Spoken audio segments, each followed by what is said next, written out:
Welcome to the Scuba Made YouTube channel. Welcome back to another video. So this time I'm actually going to be playing with the Silvia again. I've been doing a fair bit of work to it lately, so I'll just try and give you an idea of what I'm working with here. Move some of this stuff out of the way.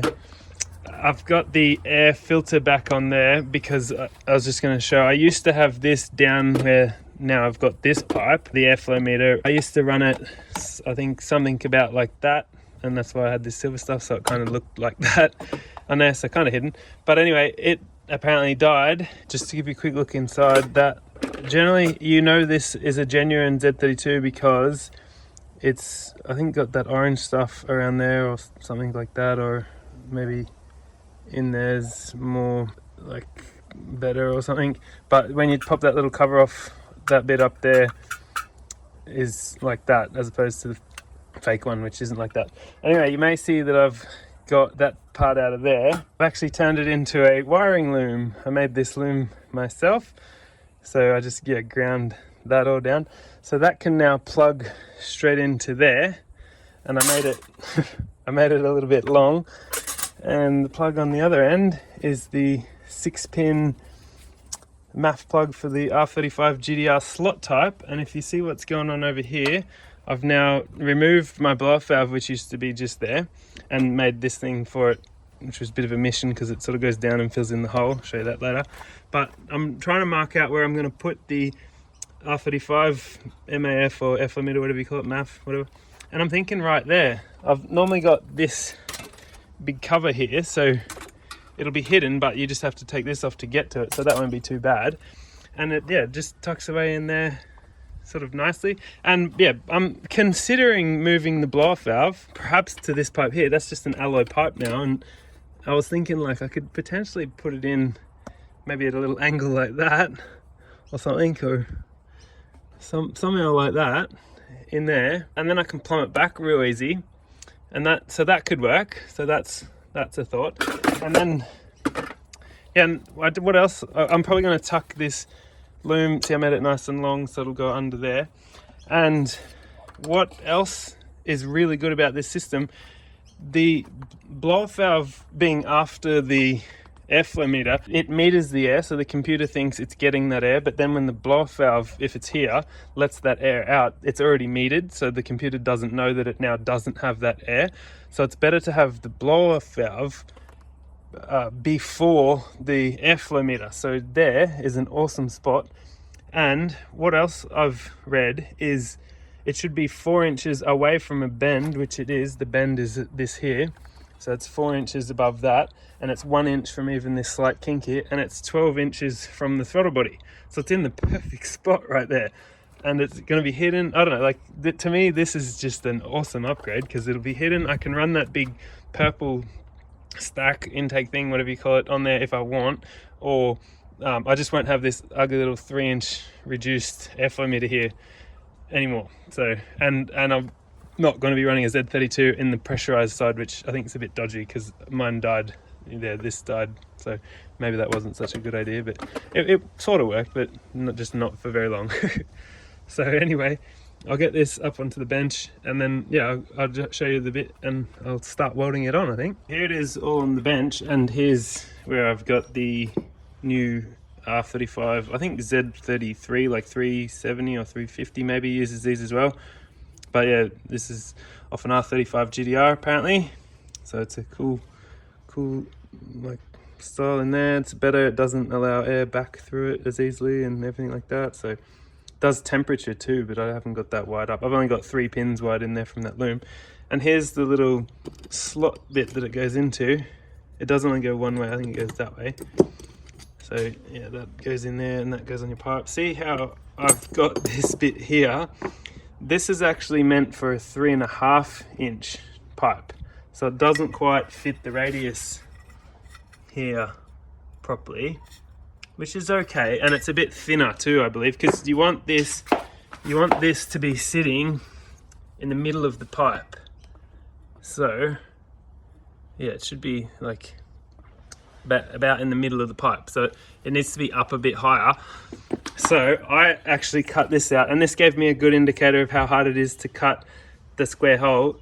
to be honest, I don't think it was very hard. It'll probably be easier over here because I cut this shape out first and then put the hole in it, and that made it quite hard because there's not much to work with. Hold it, but this will be nice and firm.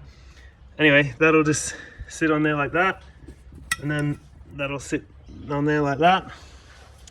I'll weld it up and then stick that thing in, chuck it in the car. I don't think this is actually going to be very hard. This is going to be pretty easy.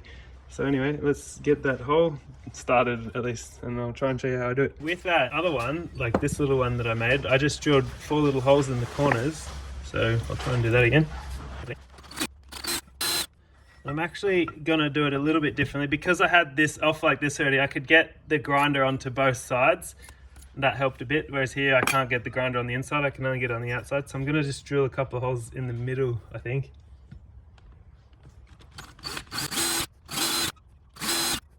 So this is a little bit different from how I did the other one, but anyway, now I'm gonna hit it with the grinder. I have chosen to use a really small wheel because I want it to go in as much as I can. That actually worked better than last time, so that's awesome. Now I can take the jigsaw actually, stick it down in here. That's what the holes were for, to pretty much get the blade through, but I think that little grinder blade worked even better. So now I just cut it to the end. Oh, and then to get the last hole, the last bit, I think I just drilled a couple holes in here.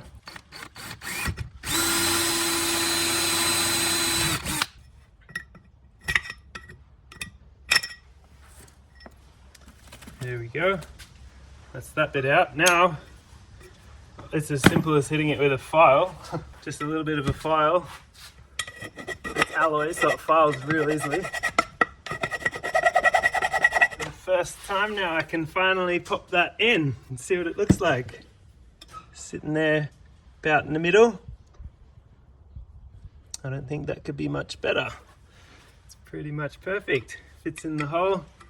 That's what the hole came out like. So yeah, that didn't take long, like 10 minutes maybe. Pretty easy to do. Now the kind of hard part will be welding this on, and I've got 2 bits to weld, which makes it harder. The reason I ended up with a 3.5 inch one, because they were out of stock of the 3-inch one.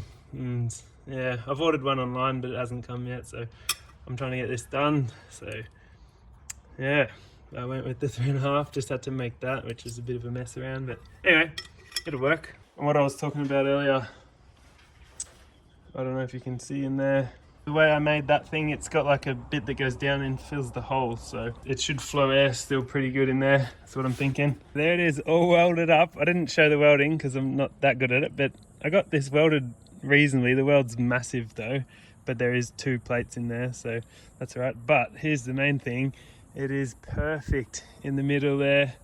And you know, 4 inches up from the straight, probably 1.5 inches, nearly 2 inches from a slight bend, a good 12 inches from the throttle body. No blow off valve after it anymore. I've just been waiting for this pipe to cool down really.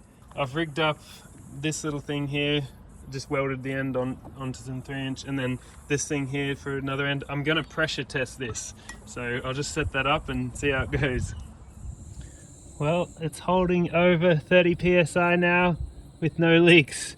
So it's time to go and put it back in the car. There it is back in the car now, and that's about where it's sitting, just right down there. So that's pretty awesome, just behind the headlight, and like, yeah, you can't really see it from in that way, just a big mess of wires. I can put that back on and I can get rid of all that, I guess, and yeah, that's pretty awesome. If you can tell, I've put a little JST plug. I think it's like a little hobby plug. That actually does the temperature. This can tell temperature in there. And if I can ever figure out how to hook that up to something that tells me the temperature, I'll just leave that there like that for now. But yeah, that's what those extra little pins are there that weren't there before. I just did that before. So I'll go ahead and pop this back on and maybe start it up, see if it runs. Okay, I've taken that off now and I've put the big bell mouth, the purple bell mouth, what do we call it, back on. And that, I've just hidden the plug over there for now, so yeah, she's all plugged in and all hidden under there. Can't see it at all, which is awesome. So I'm getting a reading on the hand controller here. If you can see, it's like 260, 255, 260 under airflow there. MV something. So Let's see if she'll start.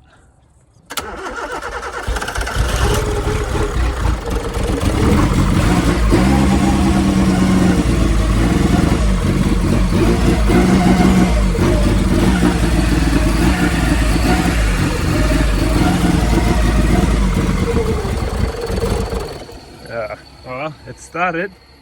Doesn't want to hold an idle just yet, but anyway, that's cool. She starts and works like that. Awesome.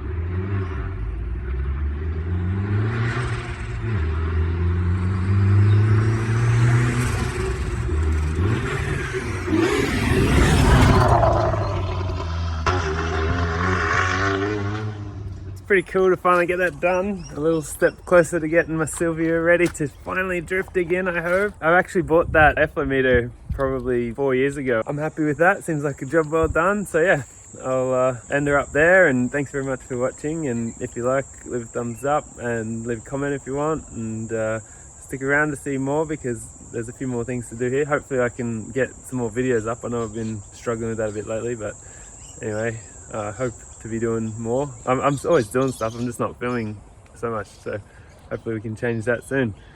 All right, thanks very much for watching. I'll see you later. Oh, be sure to subscribe if you want. Thanks very much. Bye bye.